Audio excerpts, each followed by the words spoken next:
What's up everybody, welcome to Chemical Guy's Detail Garage. As the seasons start to change, now your car is going to be exposed to different kinds of elements, and I thought today would be a good time to show you guys how to properly use wipeout. Now your coatings of glaze, wax, sealants, all that kind of things, they're not going to last forever, so eventually you're going to have to strip it and apply a new coat, and that's where wipeout comes in handy. So what you can do is just simply spray it on the surface, and the base is going to neutralize any kind of coatings and safely remove it without hurting your paint job, but just giving you a new fresh surface to start over with, because as a lot of us know, coatings like your glaze, sealant, and wax adhere better to a freshly prepped surface because they want to bond directly to the paint. So now all you have to do is spray it on the surface. It can go onto glass, rubber trim coatings, any kind of glossy paint, and just wipe it off with a clean microfiber towel. Protective coatings, sealants, and waxes adhere best to totally clean paintwork.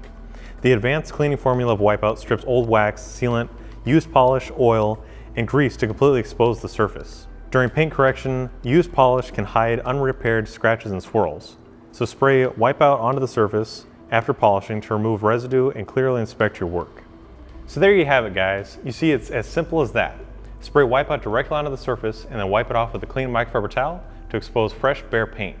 Now as we all know, removing old glaze, wax, sealants, used polish, or grease can reveal a fresh surface, and this is what your new coatings are going to bond perfectly to so it lasts as long as it can.